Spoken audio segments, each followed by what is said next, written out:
what is your career aspirations now? So many people come to me and they say, which professional course should I be doing?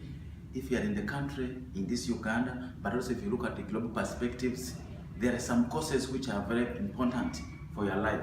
And one of those courses is called Certified Fraud Examiner. You see, Certified Fraud Examiner is one of the premier courses which trains you to investigate instances of fraud and corruption at the workplace, at your home, and anywhere. When you need a medical doctor, where do you go? If you're sick, of course you go to the medical doctor. And if you need somebody to put your books in order, to know how much money you have in the bank account, to know whether you are rich or you are growing poor, where do you go? Of course, you go to the accountant. And if you want to construct a building, you are going to go to the architect or to the building contractor or the engineer.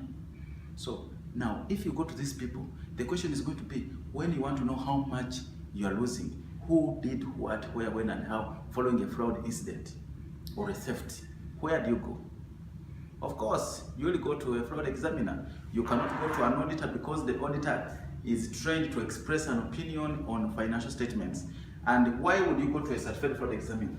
Because certified fraud examiners is an interdisciplinary training which gives anybody who is a certified fraud examiner skills in 4 critical areas. 1, financial transactions and fraud schemes. 2, investigations. 3, law or legal elements of fraud. And then finally, fraud prevention and deterrence.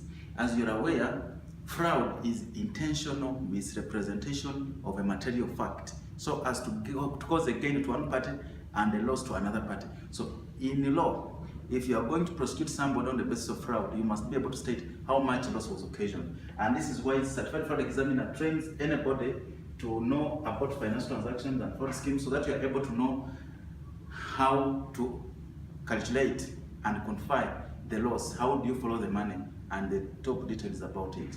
So until we meet again, I remain Mustafa Mugisa, and I would like to encourage you to come at Summit Consulting Limited and also at the Institute of Forensic and Security, but most importantly at the Uganda chapter Association of Certified Fraud Examiners, so that you can take your career